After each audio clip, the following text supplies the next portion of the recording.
2010 में मैंने इस्लाम कबूल किया। 2009 में मेरी शादी हुई थी। 2009 तक मैं अपनी ज़िंदगी गुजार रहा था जिस तरह से एक आम जाहिल या जिस तरह से गुजारते हैं। 2010 में इस्लाम कबूल करने के बाद अल्हम्दुलिल्लाह 2012 में मेरी वाइफ मेरी एहलिया ने इस्लाम कबूल किया। इस्लाम कबूल करते हुए साथ में ये भी बड़े मसले सामने आए कि कौन हमारी गवाही देगा, कौन एडवोकेट सामने आएगा। कोई भी सामने को आने को तैयार नहीं। यहाँ तक कि एक इदारे में हम लोग गए जहाँ पता चला कि यहाँ सर्टिफिकेट बन जाते हैं, यहाँ आपको आसानी हो जाएगी। मैं बिलोंग्स करता हूँ, पहले मैं आपको बता दूँ, मैं भोपाल की एक तहसील है बैरसिया, वहाँ से बिलोंग करता हूँ। और चूँकि एमपी का स्पेशल कानून है इस्लाम कबूल करने को लेके, खास कानून बना रखा है, तो वहाँ इस्लाम कबूल करना और डॉक्यूमेंटेशन बनाना बहुत बड़ा मसला है। तो इस तहत में जब महाराष्ट्र में एक जगह गया पर्टिकुलर, वहाँ पे जब मैंने पता किया कि वहाँ इस्लाम कबूल होने के बाद वहाँ पे डॉक्यूमेंट्स बनते हैं, तो उनकी एक शर्त थी कि आपको खतना कराना पड़ेगा तो ही आपको डॉक्यूमेंट्स बनाएंगे। जैसा कि आप बताया कि बहुत सी शर्तें होती हैं, एक शर्त वो 2-3 साल तक वो परेशान होता रहा, बट डॉक्यूमेंट्स नहीं बने। डॉक्यूमेंट्स नहीं बनने के कारण लोग मुझे बहुत परेशान भी करते थे। अल्हम्दुलिल्लाह अल्लाह सुब्हान तआला ने एक चीज़ महसूस करा दी इस बीच सारी, कि मुसलमानों का बिहेवियर, गैर मुस्लिमों का बिहेवियर, मुश्रिकीन का बिहेवियर आपके प्रति क्या है। सारी चीज़ अल्हम्दुलिल्लाह साथ में कुरान में पढ़ रहा था। पढ़ते पढ़ते सारी लोगों की साइकोलॉजी अल्लाह ने समझाई, पूरी तरह से मुतमईन कि अब अगर अल्लाह सुब्हान तआला ने ज़िंदगी दी है और उसने अगर मुझे ईमान दे दिया है तो वो खिलाने और पिलाने वाला वो है, तो मुझे किस चीज़ की फ़िक्र है और मुझे किस चीज़ से डरना है। अल्हम्दुलिल्लाह जैसे जैसे मेरी दाढ़ी बढ़ती गई, जैसे जैसे टकने के ऊपर पजामे ऊपर गए, लोगों को जो चिढ़ाते थे, जो कॉन्स्पिरेसी करते थे, लोग जो बहाने बनाते थे, वो दूर हटने लगे कि अब ये वापस नहीं आ सकता, अब ये वापस नहीं आ सकता। यहाँ तक कि मेरे परिवार वाले भी जो बहुत मुश्किल से, बहुत इतना सुबह शाम ताने सब कुछ, यहाँ तक कि मैं सुबह ऑफिस से जाता था, मेरी शाम को वाइफ जो है इतनी ज़्यादा मतलब तानों से भरपूर मिलती थी कि मतलब उसकी ब्रेन वॉश और सारी चीज़ करने में वक्त लगता था। तो इतना परिवार वालों, वालिदैन सबके से इतना परेशान हुए परे, मगर अल्हम्दुलिल्लाह जहाँ कुरान ने समझाया कि नहीं कुछ भी नहीं होता, जैसे इस्तिकामत हुई, जो कहा कुरान में वैसा करना, जैसी शरीयत बताई गई वैसा करना, नबी करीम सल्लल्लाहु अलैहि वसल्लम जैसा बताया वैसी सुन्नत फॉलो करी, झूठ, गीबत, चुगली ये घर से दूर करी, गैर मुस्लिम परिवार में जैसे ही दूर करी, अल्हम्दुलिल्लाह जो वाइफ के राइट्स थे, जो सास के राइट्स थे, वो राइट्स जैसे सेक्रीफाइड किए तो घर में बड़ा बवाल मच गया। बवाल जितना मचा उतना लोग ये समझ गए कि ये इंसान कभी झूठ नहीं बोल सकता, ये इंसान किसी लेवल पे किसी को धोखा नहीं देगा, ये खुद अपना नुकसान कर लेगा। ये इवन मेरे वालिद को आके लोग बोलते थे कि यार ये कितना ऐसा इंसान हो गया, इसको कुछ समझाओ, ऐसा हो गया, गद्दार हो गया। मेरे वालिद बोलते हैं कि मेरा बेटा अब 24 कैरेट का गोल्ड हो गया है, मगर बेवकूफ़।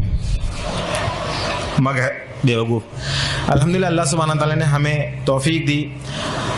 हमारे डॉक्यूमेंट्स मेरे वालिद साहब की मदद से ही बने अल्हम्दुलिल्लाह। उन्होंने 2014 तक मुझे झेला, हमारे डिबेट चलते रहे 4 साल तक। उसके बाद फिर उन्होंने कहा कि तेरी इस्लाम की गंदगी लेके तू निकल जा, अपनी वाइफ बच्चों को लेके निकले। अल्हम्दुलिल्लाह हम लोग बाहर गए। उसके बाद कुछ समय बाद उन्होंने फ़ोन कर दिया, कलेक्टर, IG, SDM वगैरह सबको फ़ोन किया। फ़ोन करने के बाद बोला मेरा बेटा जो है ये इस्लाम कबूल कर गया, किसी ने इसका ब्रेन वॉश कर दिया, ज़रा देखो, हो सकता है देश के लिए नुकसानदायक हो सकता है। मेरे वालिद साहब फ़ोन करके बोल रहे हैं। मैं इस समय ऑफिस की ड्यूटी पे था। जब वहाँ से वापस आया, उन्होंने उस समय फ़ोन लगाया कि आप कहाँ पर हैं, हमें आपको ऊपर से बहुत सारे प्रेशर है, हमें आपका बयान लेना। मैंने कहा मैं जहाँ पर भी हूँ आप आ जाइए, मैं आ नहीं सकता ड्यूटी छोड़ के, आना तो पड़ेगा तुमको। तो मैंने कहा ठीक है, आप वारंट निकाल दीजिए। तो क्या कब तक आते? तो मैंने कहा इतने दिन में जब भी आता मैं आपको फ़ोन कर। जब मैं आया, आने के बाद मैं उनको बयान दिया, तो मैंने कहा आप 2 रजिस्टर खोल के बैठिए, एक मैं आपको बयान देता हूँ, लिखिए। मैं अपनी मर्जी से, किसी भी कोई प्रेशर से नहीं, मैं अपने इस्लाम कबूल किया, कोई पैसा नहीं, कोई नहीं पहचानता, कोई मेरे साथ सपोर्ट नहीं, कोई गवाह नहीं, बट मैं हूँ, क्या करना बोलो। दूसरी चीज़ मैं बोला, अब आप सुनिए कि मैं इस्लाम क्यों कबूल किया, क्योंकि तुम भी जानते हो ईश्वर है, कि मैं भी जानता हूँ ईश्वर है, और ये कुरान तुम्हारे लिए खाने में। अल्हम्दुलिल्लाह नेक्स्ट डे मेरी वाइफ के लिए बोले बयान लेके आ, उनका बयान होना। तो मेरी वाइफ को सब लोग और भी लोग जो थे वो डरा दिए। जिन लोगों सबसे पहले जो हमारे अंसार बने, अल्हम्दुलिल्लाह अल्लाह उन्हें जज़ाया खैर दे, उनके हम रह रहे थे अल्लाह सुब्हान तआला ने, तो उनको लोगों को डराया। तो मेरी वाइफ जब पहुंची वहाँ, तो मैंने वाइफ को बोला कि अगर कुछ ऐसा मसला होता है डांटने डपटने मारने का, तुम भाग के तुरंत चौराहे पे आ जाना, वहाँ पिटेंगे तो अल्हम्दुलिल्लाह शहादत होगी, मसला नहीं। लोग पूछेंगे क्यों पिट रहे हैं, कम से कम रीज़न की तरफ जाएंगे, काम हो जाएगा हमारा। लोग पूछेंगे क्या बात है, ऐसा क्या बेवकूफ़ बन गए इस्लाम में, ये हमारा काम हो जाएगा, लोगों के अंदर क्यूरियोसिटी पैदा होगी। अल्हम्दुलिल्लाह वहाँ पे भी ये मंजर रहा कि एक पुलिस वाला बच्चों को संभाल रहा है, एक पुलिस वाला बाहर गेट पर रोक दिया सारों को रोकने के लिए, एक पुलिस वाला मोहब्बत से बयान ले रहा है। अल्हम्दुलिल्लाह अल्लाह का करना ये हुआ कि एक पुलिस वाला हमको बोलता है अब ये जो तुमने बयान लिया उसकी IT रिपोर्ट डाल के तुम उसका IT से इन्फॉर्मेशन लेके RTI के तहत पूरी इन्फॉर्मेशन ले लो, तुम्हारे डॉक्यूमेंट्स बनाने में काम आएगी। वहाँ से डॉक्यूमेंट्स मेरे अब्बा की मदद से चालू हुए बनना। अब तक मैं क्या सोच रहा था कि मेरे अब्बा की इज्जत, मेरे अम्मी की इज्जत, मेरे रिश्तेदारों की इज्जत, अल्लाह सुब्हाना ताला यहाँ एक बात समझा दिया, सबसे ज्यादा मोहब्बत तुम्हें अल्लाह से करनी है, उसके बाद तुम्हें सबसे करनी है। अगर तुमने उसके साथ किसी और से ज्यादा इमोशनल अटैच हुए, वहीं से तुम्हारी आजमाइश आएगी। तो ये चीज बड़ी मुश्किल से समझ में आई। जब तक मैं मेरे अब्बा हैं, मेरी माँ हैं, इनके हुकूक हैं, इनके सारी चीजें हैं, ये सब चल रहा था। बेशक ये हुकूक है, इस्लाम कभी नहीं कहता रिश्ते तोड़ने को, बट वो बार बार रिश्ता तोड़ रहा है, रिश्ता तो तोड़ रहा है, शर्त रख रहा है। इस्लाम शर्त नहीं रख रहा। मैंने एक्सेप्ट किया, आप करना कबूल करो मत करो, मैं आपकी पूरी तरह खिदमत करूंगा, पर इस चीज को नहीं समझ रहे हो। तो एक इमोशंस, आज भी अगर इमोशन से ज्यादा अगर हम लोगों को ज्यादा तरजीह देते हैं, आज भी हम मुसलमान होने के बावजूद, तो अल्लाह सुब्हान ताला मुशरिकों के बारे में पहले ही फरमा चुका है कि ये लोग दुनिया पसंद होते हैं, ये लोग ख्वाहिश पसंद होते हैं, ये तो चाहते हैं तुम्हें, जब तक कि तुम्हें अपने उल्टे पैर ना फेर दें तुम्हारे पीछे से नहीं हटेंगे। फिर अल्हम्दुलिल्लाह इस्लाम एक्सेप्ट होने के बाद फिर लोगों को दावत तबलीग का काम चला, और इस बीच ये समझ में आया कि मुझे करना क्या है। फाइनली अल्हम्दुलिल्लाह मेरी जॉब चली गई 2015 में, अल्हम्दुलिल्लाह बोलता हूँ, क्योंकि बड़ा मुश्किल वो मुझे झेल रहे थे। उसके बाद उन्होंने कहा कि हम अपना, मैंने कहा सर क्यों चली गई जॉब, जरा मुझे बताएंगे। तो बोलते हैं हमारा एक डायमंड है वो चला गया, मगर हम मजबूर हैं। विश्व हिंदू परिषद, RSS सबके फ़ोन आते थे, कोई लोग मुझे धमकाने आते थे। चूँकि मैं बिलोंग करता हूँ, बताना भूल गया, मैं बिलोंग करता हूँ जैन मजहब से, जैन दिगंबर, जहाँ के मुनि बरहाना घूमते हैं, उस मजहब से बिलोंग करता था। वो मुनि, उनसे डिबेट होती थी, डिस्कशंस होते थे, बहुत सारी चीज़ें होती थी। बट मेरी अम्मी बार बार नए नए मुनियों के पास लेके जाती थी, और ये हर बार कहती थी कि इनको नहीं आता, इनको कम आता है, तेरे को दूसरे के पास लेके जाएंगे।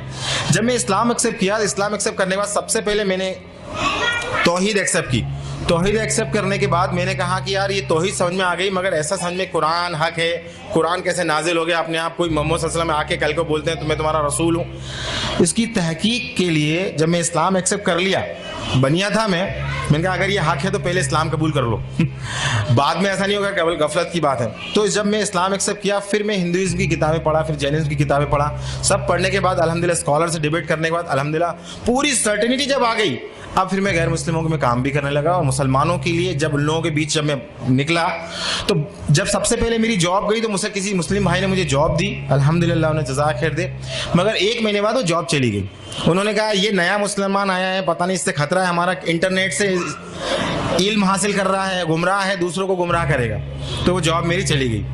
फिर एक मुसलमान के घर हम रहने को गए, उन मसाला अल्लाह उन्हें जज़ाया खैर दे, राह हिदायत पे दे, इंतकाम इनका ईमान पे हो।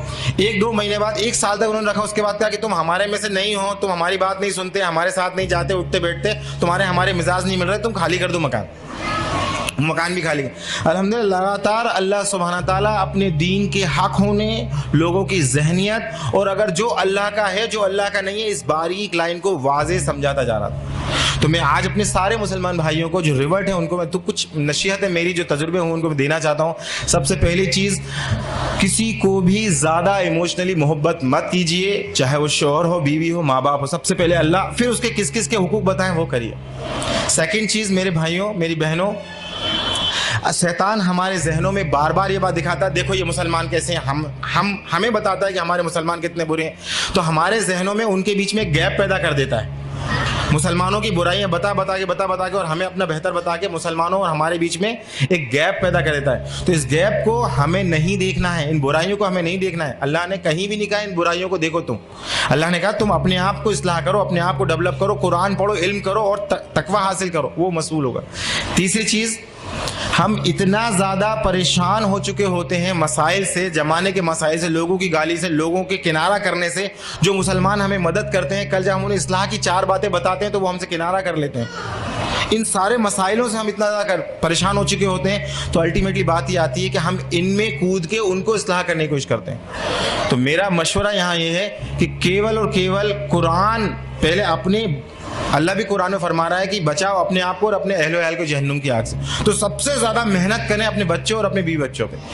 क्यों? क्योंकि मेरी अहलिया मुझसे पूछती है कि मुझसे कहती है कि मुझे फिक्र अपनी थी कि अपना हम जो कर रहे हैं ठीक है, मगर मुझे खौफ इस बात का है कि मेरा बेटा जहन्नुम ना चला जाए, मैं उसकी क्या तैयारी कर दूं, क्योंकि ये भी एक ऐसा मुसलमान बन जाएगा जिन मुसलमानों को देख रहा है। एक मुसलमान, एक होता है इस्लाम कल्चरल, जिसे हम सब आपस में जिंदगी गुजार रहे होते हैं, जिसमें रिवाज होते हैं, रीतियां होती हैं। ये कल्चरल इस्लाम जोन देता है, जहां उन्हें आसानी मिलने लगती है वो फिर से कल्चरल जोन में जाने लगते हैं। तो मेरा आपसे गुजारिश है, बहुत तजुर्बे की नसीहत मैं आपको रखना चाह रहा हूं कि कल्चरल इस्लाम को पहचानिए। ये इस्लाम नहीं है। जिन रीति रिवाजों को आज मुसलमान फॉलो कर रहे हैं वो इस्लाम नहीं है। इस्लाम वो है जो अल्लाह ने दिया, जिसका दीन मुकम्मल नबी सल्लल्लाहु अलैहि वसल्लम करके उसी को पहचाना, उसी पे चलना, ये कंपैरिजन। और लास्ट में आपसे बोल रहा हूँ, मुसलमानों के लिए हमें क्या करना है? हमें करना अल्हम्दुलिल्लाह, हमारे जो मुस्लिम भाई हैं उनके लिए केवल खुद कुरान की तरबियत लें और उनको कुरान एक आयत सीखे, उनको एक आयत सिखाएं और सिखाएं, और अपने आप लोगों को जो रिवर्स भाई हैं उनके लिए क्या बेहतर से बेहतर कर सकते हैं वो करें। आखिरी में बात थी कि मेरा क्या ख्वाहिश है।